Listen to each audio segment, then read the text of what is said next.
are things you remember, not with your mind, but with your body. The smell of cheap air freshener in the hallway of the house where you grew up.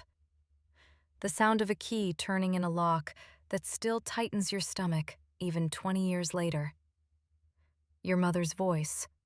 Not a shout, no, she never shouted. Steady, matter of fact, like a weather report. You were always a mistake, Emily. We gave you everything, and you gave us nothing. Absolutely nothing in return. I was 26 years old the last time she said it. I was standing on the front porch of my parents' house in Augusta, Georgia, with a suitcase at my feet and a bus ticket to Atlanta in my pocket. Behind me, my entire life, packed into 70 pounds of luggage. In front of me, my mother, in a bathrobe and slippers, coffee mug in hand, looking at me the way you look at a broken toaster, with the mild irritation of someone who has to throw it out. Dad was sitting in the armchair in the living room, watching baseball. He didn't come out. My sister Grace was upstairs doing her nails. I could hear the quiet buzz of the file through the ceiling. I didn't cry. I picked up my suitcase, turned around, and walked to the cab. But here is what matters most to understand right now, at the very beginning of this story. 7 years after that morning, I would be standing in a hallway outside the ICU at Emory Hospital in Atlanta, and that same woman would call me. Her voice would be different, broken, barely recognizable, and she would say, "Emily, Dad is dying.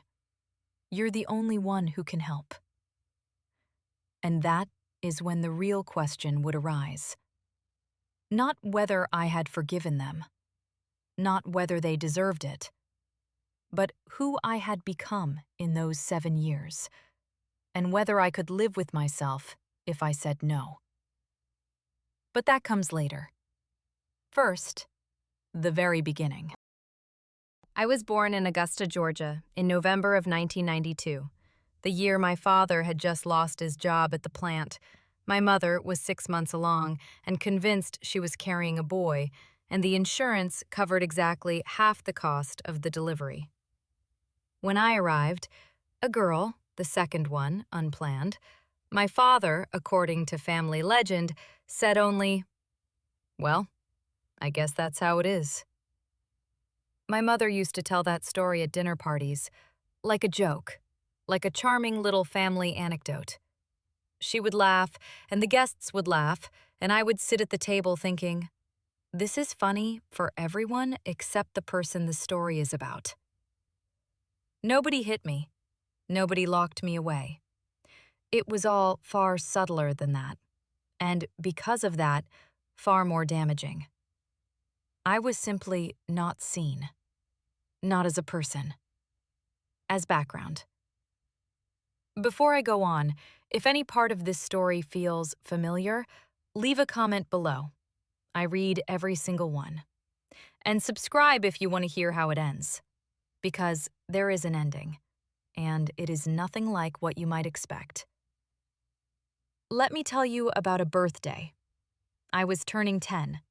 November 10th, a Sunday, Augusta wrapped in that gray southern cold that doesn't quite freeze you, but never quite lets you go. It just hangs in the air like an old smell. My sister Grace had a tap dance competition at the school auditorium that day. Grace was 13 and had been dancing since she was 7.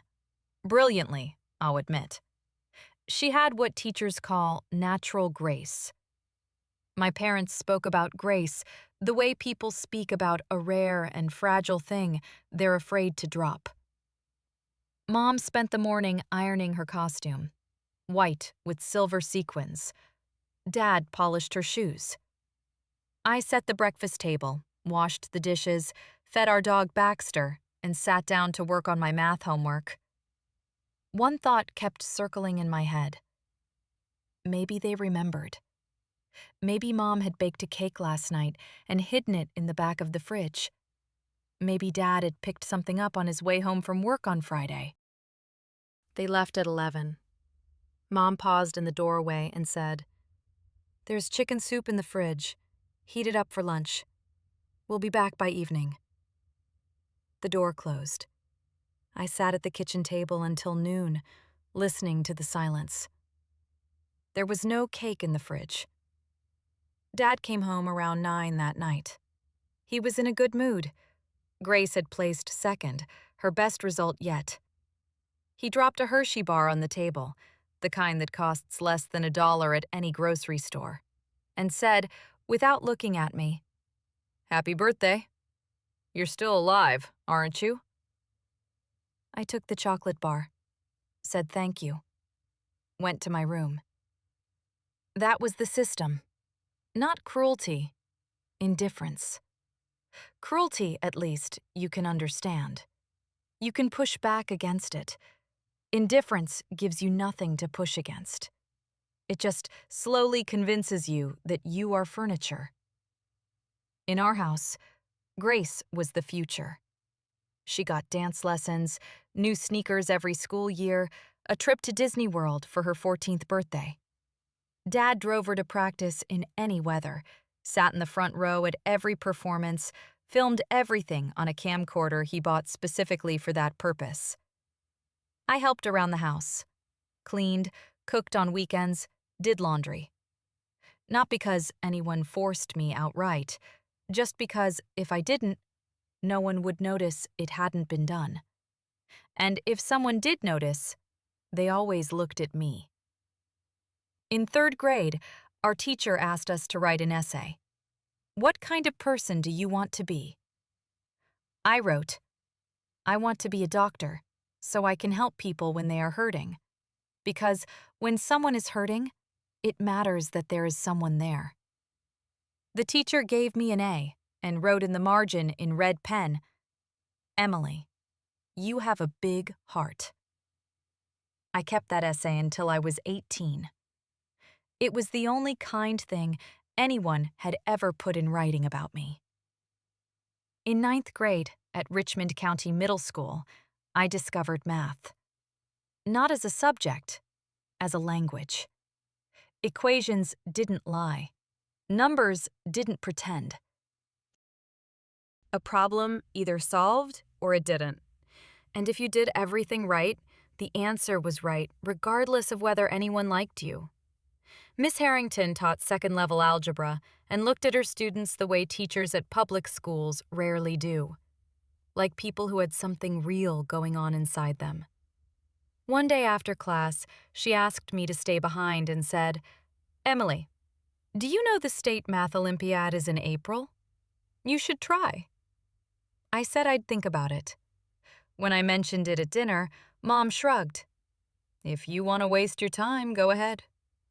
Dad didn't look up from the television. Grace asked if she could have more gravy. I practiced at night, checked out textbooks from the school library, worked through problems at my desk under the lamp while the house went quiet around me. In April, I rode the school bus to the competition with 4 other students. Miss Harrington drove separately in her own car. I placed first in the county. Miss Harrington hugged me right there in the hallway and said, "I am so proud of you." It was the first time in my life an adult had said those words to me. My parents didn't come to the award ceremony. Mom explained afterward, Grace had her dress rehearsal that day. I brought the certificate home and set it on the kitchen table. By evening, it was buried under a stack of grocery store flyers. The next morning, I took it to my room. That same winter, I learned something that changed everything. I overheard my parents talking. Mom was telling Dad, "After senior year, Emily will get a job. Grace needs money for the dance conservatory. It's a real opportunity. Emily doesn't have any direction anyway." Dad said, "Emily will be fine. She's independent." Independent. They said it about me like it was a compliment, as though my ability to not need them was a personality trait they had intentionally cultivated, as though ignoring a child was a parenting philosophy. In February of that same year, my classmate Jenna invited me to spend the weekend at her house. Her family lived in Evans, a suburb of Augusta. I asked Mom for permission. She said, "Fine, just don't get in the way of other people's family." 2 days at Jenna's changed me forever. Her mother cooked breakfast and asked what we wanted. Her father asked at dinner how the day had gone and waited for the answer. They laughed together. They argued and made up.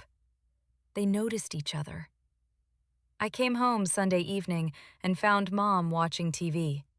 She didn't turn around. "Get yourself something to eat. I didn't cook."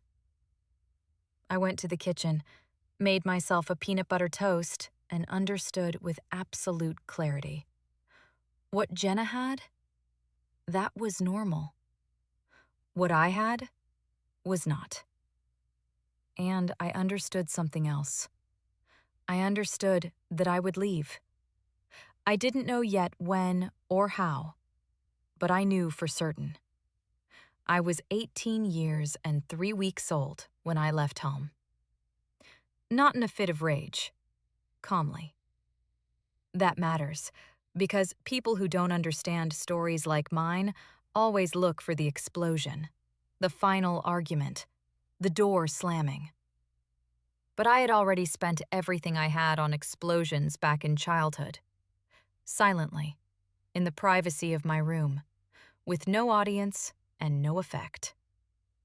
By the time I was 18, I was cold and steady, like a surgeon scrubbing in before an operation. My parents had gone to Savannah for the weekend. Dad had some fishing tournament. Mom went along. Grace was sleeping over at a friend's. The house was mine. I got up at 6 in the morning, made coffee, drank it slowly, standing at the kitchen window, looking out at the backyard with its peeling wooden fence and the flower bed Mom had been meaning to fix up every spring for as long as I could remember and never had. Then I packed. 2 pairs of jeans, 3 t-shirts, a sweater, underwear, a toothbrush.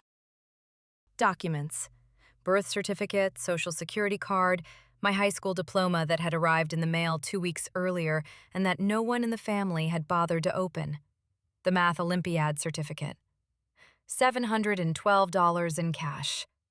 Everything I had saved, over 2 years of Saturday shifts at Uncle Ray's grocery store, 15 hours a week at minimum wage. I left a note on the kitchen table. I rewrote it 3 times. In the end, I wrote just 1 sentence. I left. I'll be okay. Emily. The bus to Atlanta departed at 9:30 from the terminal on Broad Street. The ticket cost $22. I had no one in Atlanta. I had only 2 certainties. I wanted to work in medicine, and I would never go back and ask them for anything. The first 3 months, I lived in a hostel on Peachtree Road.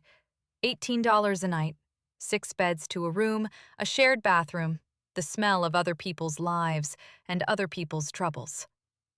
I found work as an aide at an urgent care clinic on Connect Avenue.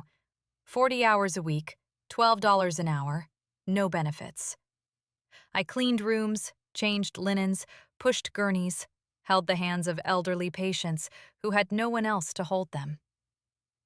6 months later, I applied to Georgia Medical College, Evening Division, the nursing program. I took out a student loan for $8,000 and didn't sleep for 2 nights before I signed the papers. I had never dealt with a number that large in my life. Mom called 2 years later. I was standing at a bus stop after a night shift. It was 6:30 in the morning, and I was eating a sandwich from a vending machine in the hospital corridor. "Emily, it's Mom." I already knew why she was calling before she said a word. Those calls are never just because. "We need to fix the roof." Your father got fewer hours this month. If you can, even just $500. I held the phone and looked out at the street. People were walking up Peachtree with coffee in their hands. Someone was walking a dog. The traffic light blinked green. An ordinary Atlanta morning. I can't, I said. Emily, we're your family. I know. After everything we did for you. There it was. That everything we did for you. Always kept ready, like a trump card, like a debt notice with no amount and no due date. I held the silence as long as it needed to be held. I have to get to work. Good luck with the roof. I hung up, finished my sandwich. The bus came 4 minutes later. Mom called twice more that day. I didn't pick up. The next day, a text message arrived. We always knew you'd abandon us. You only ever thought about yourself. I read it and turned off my phone. Then turned it back on, because I still had a life to get on with. Let me describe an ordinary morning from my life. 7 years after that bus to Atlanta. 5:45, the alarm on my phone. I always set it for 5:45, but I wake up before it goes off. An old habit from someone who spent too long being afraid of missing something. An apartment on Moreland Avenue, Lenwood Heights neighborhood, Atlanta. A studio with a separate kitchen. 480 square feet, 3rd floor, one large window facing east. I chose that window on purpose. When I was apartment hunting, the realtor kept showing me open living rooms, walk-in closets, proximity to the subway. I looked at windows. I needed to see the sky when I woke up. Growing up, my room had no window. That is not a metaphor. Literally. Coffee. 2 scoops of dark roast, black, no sugar. While it brews, 15 minutes of yoga on the mat by the window. Outside, Atlanta wakes up slowly.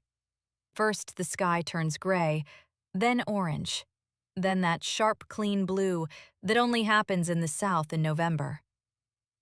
I work as an ICU nurse at Emory Hospital, one of the best hospitals in the state, if not the country. 12-hour shifts, 3 or 4 days a week. The kind of work that burns most people out within a year? I've been doing it for 4 years, and I have no intention of stopping. Not because I have nothing else, but because I know exactly why I am here. The ICU is where people arrive at the most vulnerable moment of their lives. They are frightened. They don't understand what's happening. They reach for any human contact they can find. I hold hands. I explain. I stay beside people even after my shift technically ends. My colleagues sometimes say, "Emily, you take too much on." Maybe. But I remember a little girl who was once in a very bad place, and there was nobody there.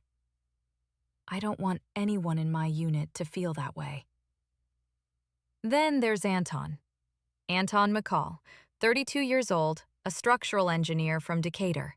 Calm, reliable, the kind of person who, when they say, "I'll be there," actually mean it. We met 3 years ago at a bookstore on Virginia Avenue. He reached for the same book I was reaching for, Man's Search for Meaning, by Frankl.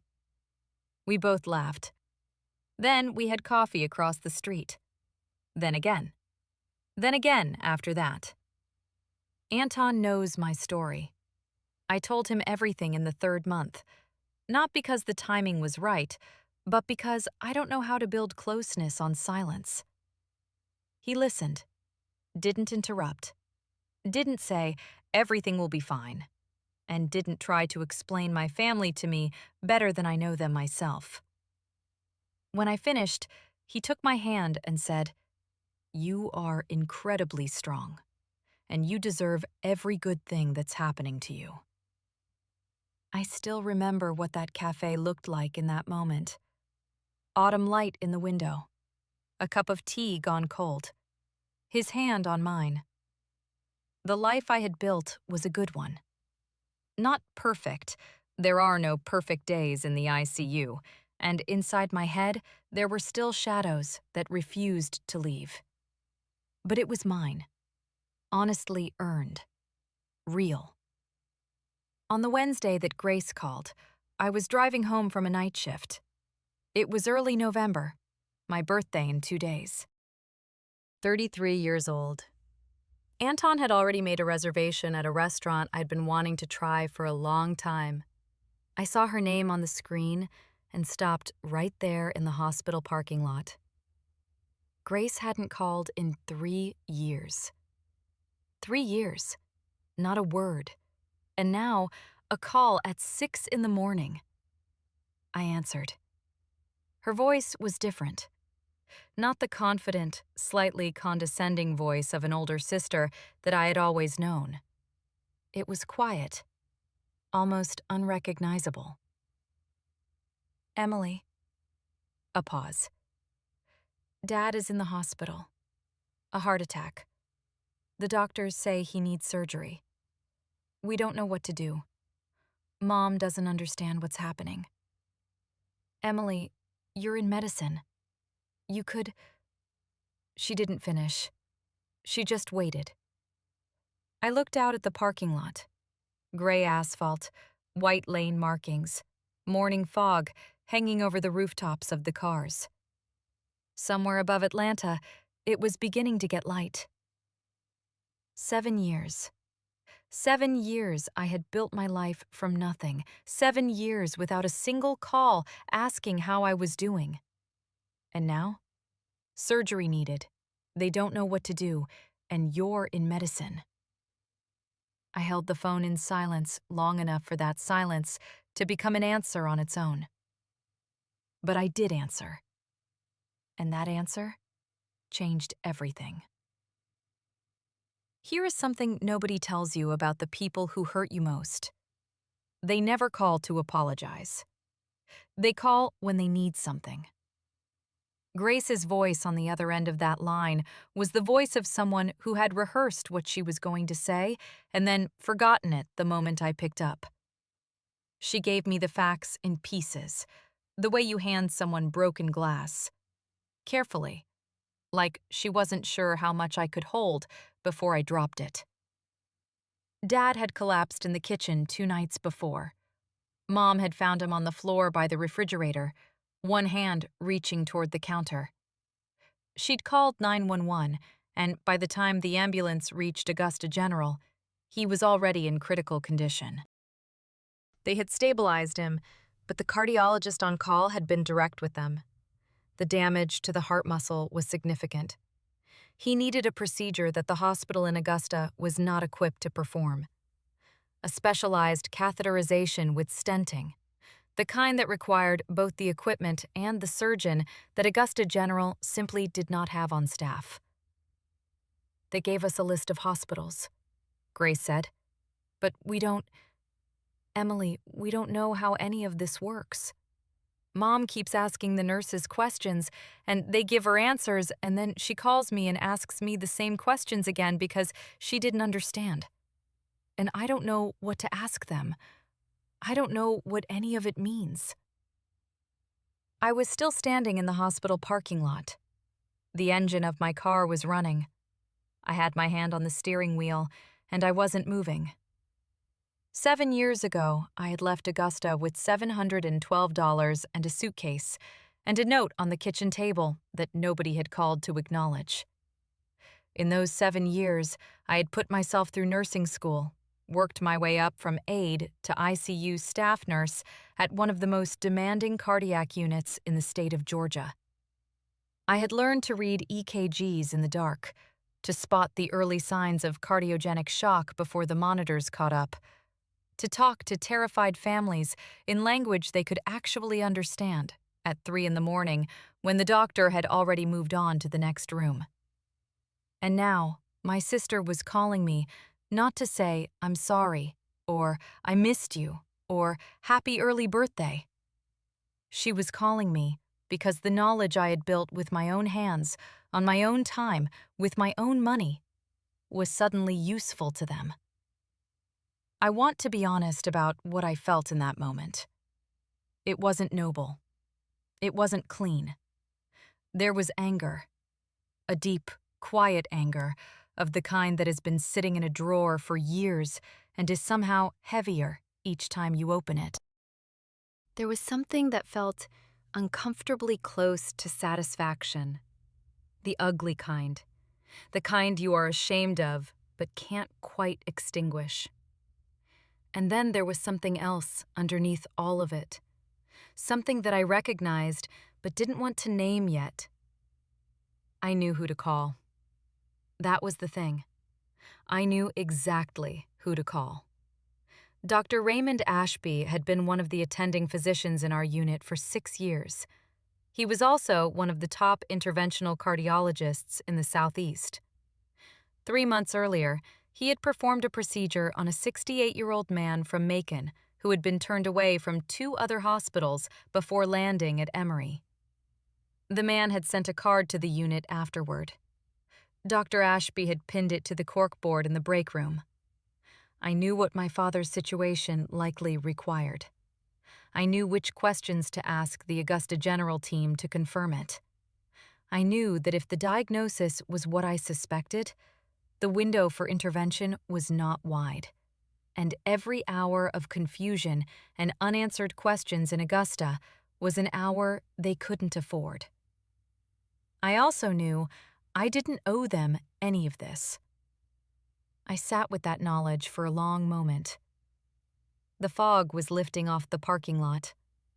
A flock of starlings crossed the pale sky above the hospital roof in a loose, shifting cloud. Anton had said something to me once, early in our relationship, when I had told him the broad shape of my history without all the details. He had listened, and then he had said, "The people who raised you taught you how to survive without them. The problem is, they can't take credit for who you became. You did that yourself. All of it." I thought about that now. Then I thought about a 68-year-old man from Macon and a card pinned to a corkboard. I put the car in drive. "Grace," I said, "I need you to write down some questions and go back to the nursing station right now. Don't wait for a doctor. Find a nurse. Ask them for the name of the attending cardiologist and the specific diagnosis on Dad's chart. Can you do that?" A pause. "Yes." "Good. Call me back in 10 minutes. I pulled out of the parking lot onto Clifton Road and started driving. Not toward home. Toward the hospital entrance, where I had just finished a 12-hour shift. There were things I was not going to do. I was not going to forgive 7 years of silence over a phone call. I was not going to walk back into that house in Augusta and pretend that any of it had been okay. I was not going to let the fact that I was needed erase the fact that I had never been wanted. But I was going to make the call to Dr. Ashby.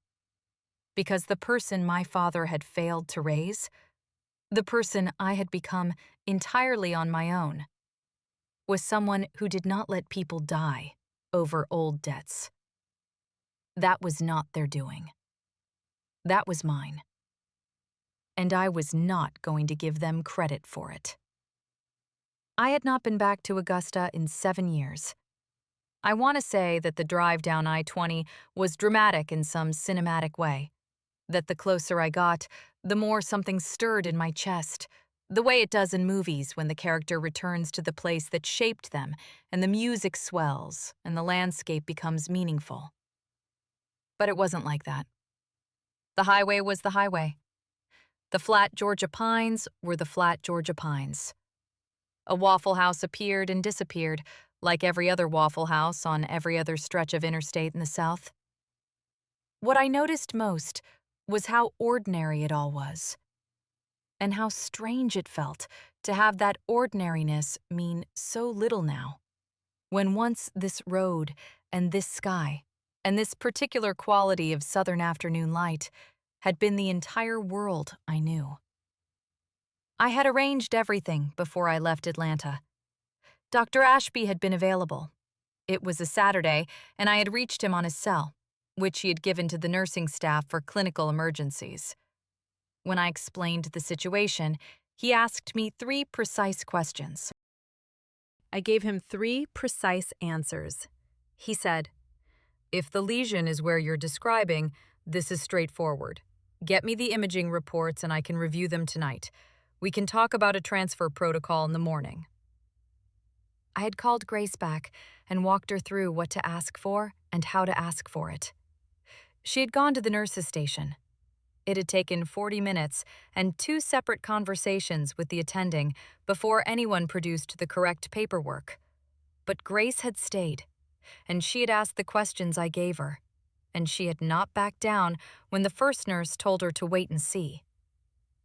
That surprised me, actually. I had expected her to crumble. I arrived at Augusta General at 3 in the afternoon. The hospital was smaller than I remembered hospitals being, which was a trick of the mind.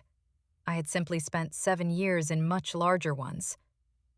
The waiting area outside the cardiac unit smelled of antiseptic and stale coffee. The fluorescent lights gave everything a yellowish cast, and my mother was sitting in a plastic chair in the corner with her coat still on, as though she had arrived planning to leave at any moment and had simply never gotten around to it. She looked up when I walked in. For a moment, neither of us said anything. I had spent a certain amount of time over the years imagining this moment. The version I had imagined most often was one where I felt nothing, where 7 years of distance had done their work and her face was simply a face I recognized, the way you recognize an old neighbor or a former teacher. Familiar, but emptied of charge. That was not what happened. What happened was more complicated and less satisfying. She looked smaller. That was the first thing. Not physically diminished. She was still the same height, still the same sturdy, angular woman I had grown up watching move through that kitchen on Green Street with absolute authority. But something structural had shifted. The certainty she used to carry in her posture, that particular set of her shoulders that had always communicated that she knew exactly what she was doing and exactly what everything was worth. That was gone.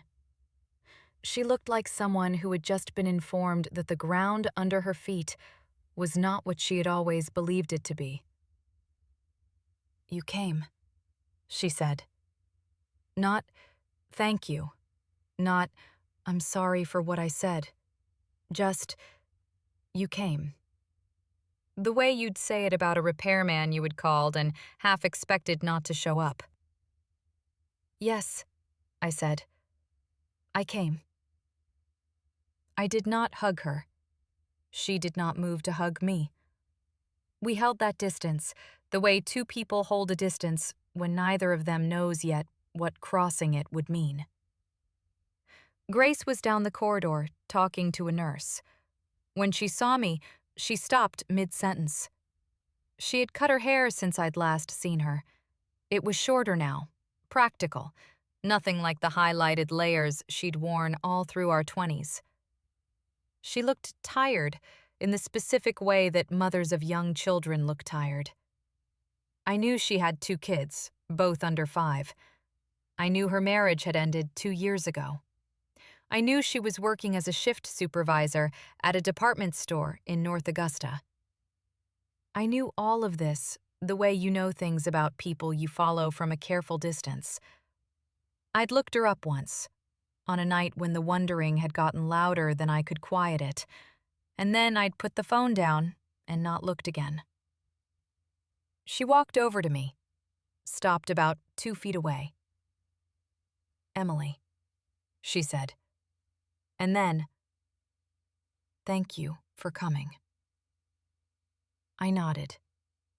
I did not say, "It's nothing," or "Of course," or "I'm glad to be here," because none of those things were true.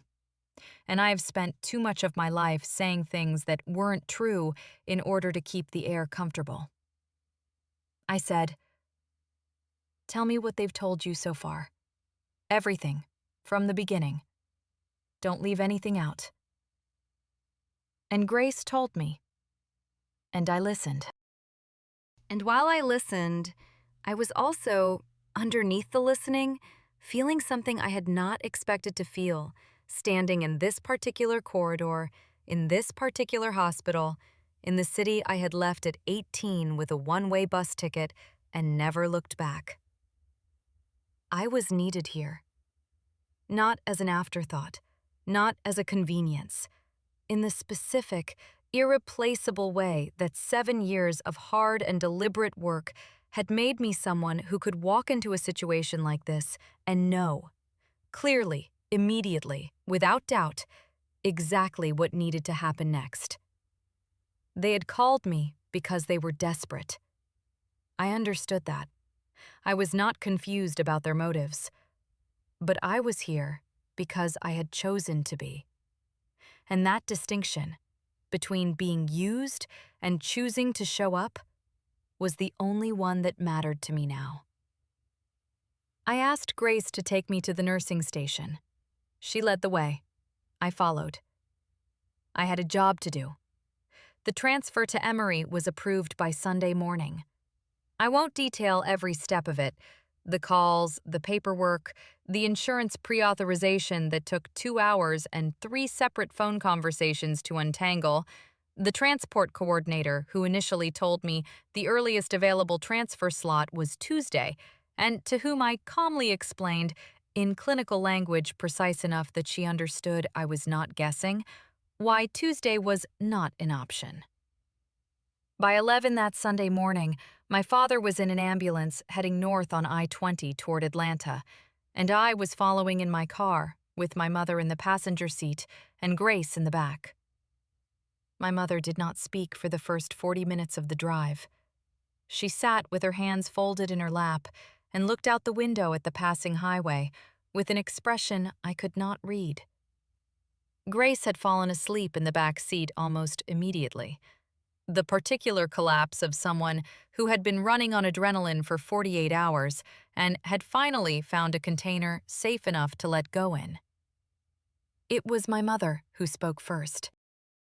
"I didn't think you'd answer," she said. She was still looking out the window.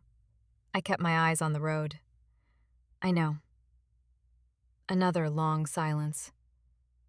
"Why did you?" I had thought about how to answer that question in the hours since Grace had first called.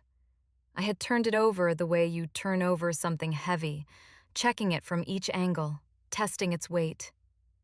And I had arrived at an answer that was true without being complete, because some truths are not for conversations in a moving car. "Because it was the right thing to do," I said. "That has nothing to do with you." She turned her head toward me then. I could feel it without looking. "Emily." Her voice caught on something. "I know that She stopped, started again. "I know things were not." Another stop. I waited.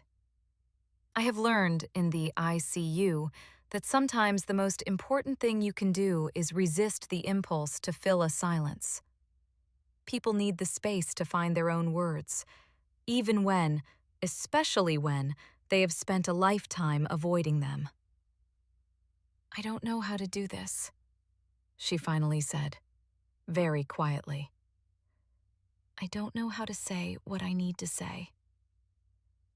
"Then don't say it yet," I said. "We have other things to get through first. Say it when you know how." She nodded once and turned back to the window. I want to be honest about that moment, too. Part of me wanted to pull the car over and say every word I had ever swallowed over 26 years of being invisible in that house. Part of me wanted to ask her, "Do you remember the birthday when I was 10? Do you remember the ceremony you didn't come to? Do you remember what you said on the porch that morning with the coffee mug?" Part of me wanted her to have to sit with all of it, compressed and undeniable, the way I had sat with it for years. But I thought about what that would accomplish, and, more importantly, I thought about who I was now versus who I had been when I left. The girl who left Augusta at 18 needed to screen those things.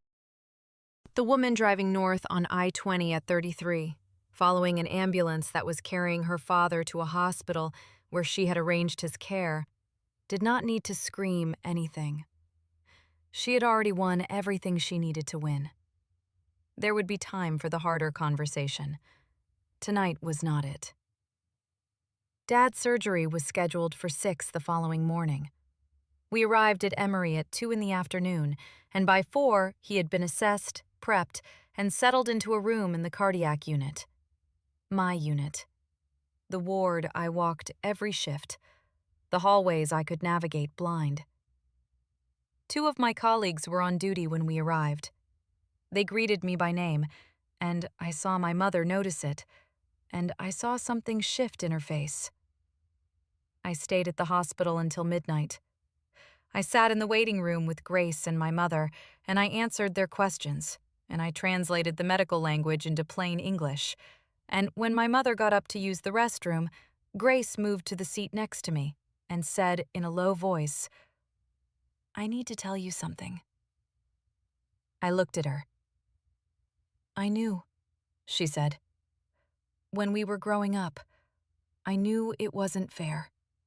I knew they treated you differently, and I knew it was wrong, and I just—" She pressed her lips together. "I didn't say anything. I didn't do anything.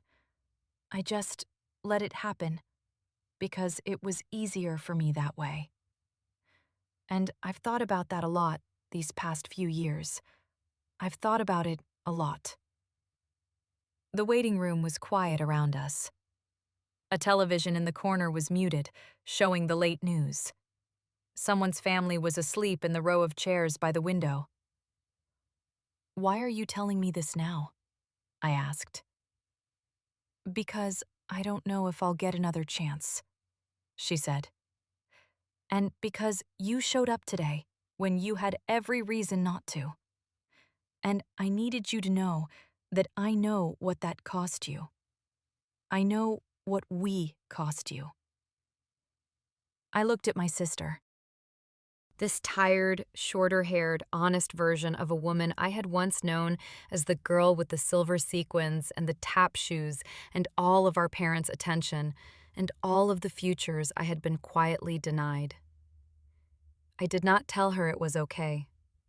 It wasn't okay. It had never been okay. But I said, "I hear you, Grace."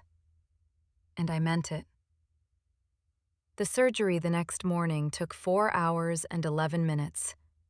I know because I sat in the waiting room the entire time and watched the clock with the specific, measured calm that the ICU teaches you.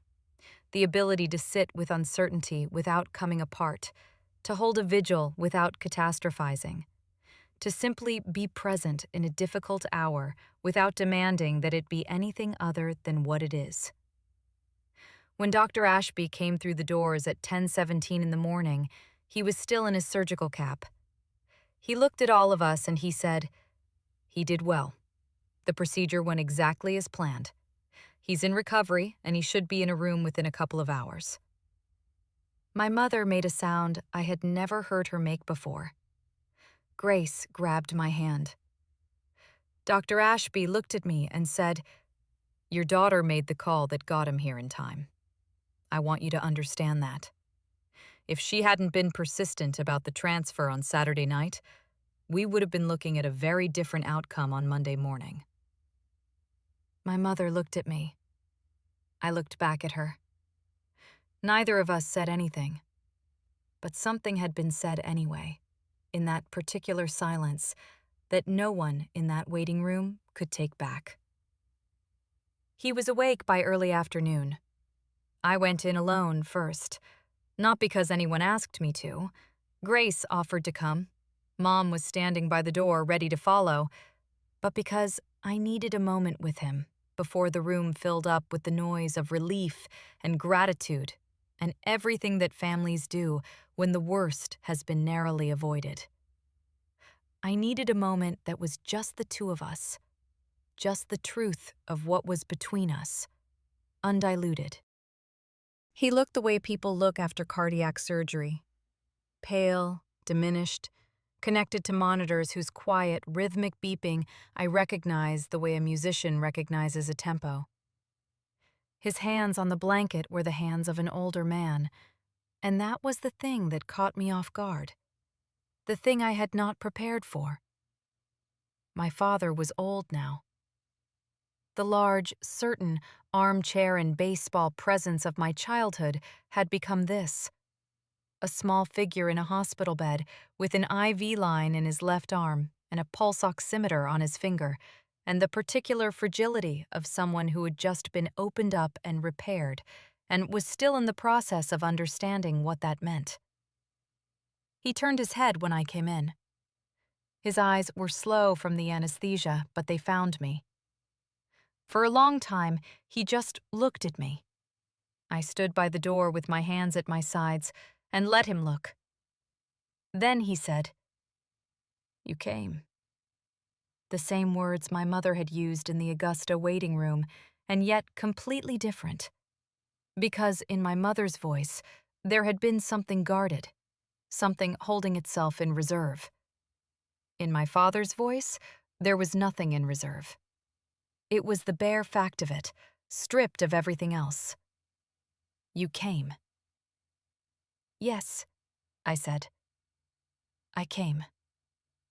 He closed his eyes for a moment. When he opened them again, they were wet at the corners. "I didn't think you would," he said. "After everything." He paused, and I could see the effort it cost him to put words to what he was thinking. The particular effort of a man who had spent his entire life letting things go unsaid, and was only now, in this bed, in this hour, beginning to understand what that had cost. "After the way things were. After the way the way we." He couldn't finish it either. It seemed to be a family trait. I came and stood beside the bed. Not close enough to touch, not yet, but close enough that he didn't have to raise his voice. "You don't have to explain it right now," I said. "You just had heart surgery. Rest." "No." He said it with more force than I expected, and then winced slightly at the effort. "No. I've been resting on things I should have said for 30 years. I'm tired of resting on them." I sat down in the chair beside the bed. He looked at the ceiling for a moment. Then he said, "You were a good kid, Emily. You were always a good kid. And I let you believe otherwise. I let you believe you were less, and I knew it wasn't right. I knew it even then. He stopped. "I didn't know how to fix it. And then it became too much time to fix. And I told myself, you'd turned out fine. That you were tough. That you didn't need." He stopped again. "That's not an excuse," he said quietly. "I know it's not an excuse." I sat with that. The monitors beeped. Somewhere down the hall, a cart rolled past. Through the window behind his bed, Atlanta spread out in the pale November light, and I could see, if I turned my head slightly, the roofline of the building where I had spent 1,000 night shifts, watching over people who were exactly as fragile as this man in this bed. I had thought about this conversation so many times over 7 years. I had written versions of it in my head on night shifts, in the car, in the shower, in those particular 3 in the morning hours, when the things you haven't resolved come looking for you. In most versions, I said a great deal. In most versions, I laid out every specific grievance in precise and unflinching detail. The birthday, and the ceremony, and the porch, and the bus ticket, and all the years of silence that followed. And he understood, and he said the right things, and something was healed. The real version was quieter than that, less complete, and in a strange way, more true. I know, I said. I know it's not an excuse. He looked at me. I'm sorry, Emily. I'm sorry for all of it. There was the word, the one I had waited 20 years to hear. 3 syllables, utterly ordinary, available to anyone in any language on any day. And yet, I want to tell you that everything shifted in that moment, that some great weight lifted and the room became lighter, and I felt the specific catharsis that we are told forgiveness is supposed to feel like. But what I felt was smaller than that and more durable. It was not release. It was something closer to recognition. The recognition that he was telling the truth, and that the truth, finally spoken out loud after all this time, had its own particular weight and gravity, and that this imperfect, late, insufficient but genuine acknowledgement was what there was. It was not everything, but it was not nothing. I hear you, I said. The same words I had said to Grace the night before. He reached out his hand, the one without the IV, and set it on the armrest of my chair, not quite touching my hand, an offering rather than a claim. I looked at it for a moment. Then I put my hand over his. We didn't speak again for a while. The monitors beeped. The afternoon light moved across the floor. And I sat with my father in a hospital room in Atlanta, holding his hand for what was, if I am honest, the first time I could remember. And I let that be enough for now. 6 months later. This is where I am now. My apartment on Moreland Avenue looks the same as it did before any of this happened. The window still faces east. I still wake up before the alarm. The coffee is still 2 scoops of dark roast, black, no sugar.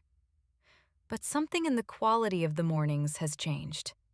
A barely perceptible shift in how the light lands, or maybe in how I receive it. I am not sure I can explain it precisely. I only know it is different. Anton and I had the birthday dinner, eventually. 3 weeks late, at the restaurant he had reserved for November, a small Italian place in Inman Park that we both loved and had been to maybe a dozen times, and which felt, that evening, like the most specific and deliberate comfort I had ever sat down to. He ordered wine. I told him everything that had happened. He listened the way he always listens, fully, without rushing toward conclusions. And when I finished, he said, "How do you feel?" I thought about it. Like I did the right thing, I said. And like doing the right thing doesn't mean everything is resolved. Both things at the same time. He nodded. That sounds about right, he said. Dad spent 11 days at Emory. He was discharged on a Tuesday with a packet of instructions and 3 follow-up appointments and a prescription for medications he will likely take for the rest of his life. Mom drove him back to Augusta in their Buick, and Grace followed in her car with the kids, and I stood in the hospital parking lot and watched them go. And I did not go with them. I had made that choice deliberately. I could have gone. I could have taken a few days off. My supervisor would have approved it without question, given the circumstances. But I understood something in those 11 days at Emory that I needed to hold on to. My help had been real and freely given, and it did not create a debt in the other direction. I did not owe them a homecoming. I did not owe them the image of a reunited family driving south together on the interstate. Showing up when it mattered was enough. The rest was theirs to figure out. My father calls on Sunday evenings now. Not every Sunday. He has missed a few, and I have not kept score. When he calls, we talk about ordinary things mostly. His recovery, his diet, the cardiac rehab program he goes to 3 mornings a week at the community center in Augusta. He told me last month that he has started walking every afternoon, up to a mile now, and that the neighborhood looks different to him on foot than it ever did from a car window. I told him that most things do. We have not had the full conversation yet, the one that covers everything. I think we both know it is still out there, waiting. I am not in a hurry. I am not interested in forced resolution or in performing a reconciliation that isn't real. But I am willing to let the space between us become, slowly, something other than what it has always been. That willingness is new. I am choosing to treat it carefully. My mother and I speak less. She sends text messages occasionally, brief, practical, nothing that asks much of either of us. I answer them. I do not know yet what we will become to each other, whether there is a shape for it that neither of us has found yet, or whether this careful, minimal contact is simply what it is. I have stopped needing to know the answer to that question urgently. Some things take the time they take. Grace and I have talked 3 times on the phone since November. Real conversations, the kind where you say things you actually mean, and the other person says things back that land somewhere real. She is figuring out who she is without the structure she grew up in, which is harder work than it sounds. I told her that. She said, "You figured it out." I said, "I didn't have a choice. You do. That makes it harder, not easier." She was quiet for a moment and then said, "That's a generous way to look at it." I said, "I'm working on generous." I am still working on it. I want to say something to you before I go, because I think you came here for a reason. Not for the plot. You could get plot anywhere. You came here because something in the first few minutes of this story recognized something in you. Maybe you grew up in a house where you were loved unevenly, where one child was the future and another was the furniture, where doing everything right still wasn't enough to earn the thing you needed most, which was simply to be seen. Maybe you left that house and built something new, and you are still, in some quiet part of yourself, waiting for the acknowledgement you never got. Maybe someone recently called you after years of silence, and the call was not an apology, and yet you answered anyway. And you were trying to understand what that means about you. Here is what I know. The people who failed to see you did not fail to see you because you were invisible. They failed to see you because they were not paying attention. That is their limitation, not your fault. The proof is the life you built when you stopped waiting for their permission.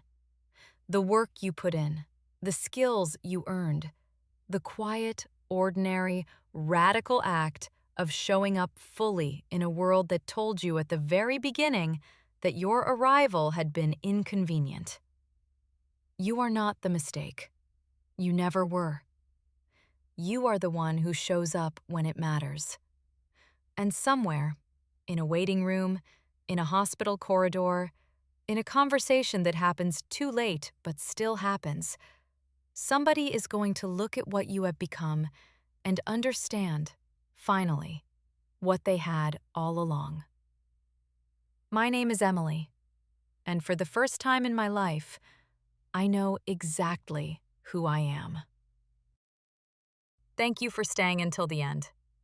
If this story made you feel something, anger, relief, recognition, or just the quiet understanding that you have sat in a room like that too, write it in the comments. I read every single one. And if you want to hear the story of a woman whose in-laws showed up unannounced and moved into her house without asking, that story is in the description below. Until next time, take care of yourselves. And if someone is still telling you that you should be grateful for being treated as less than you are, you have permission to stop listening. Like if this story touched you. Subscribe if you want to hear more.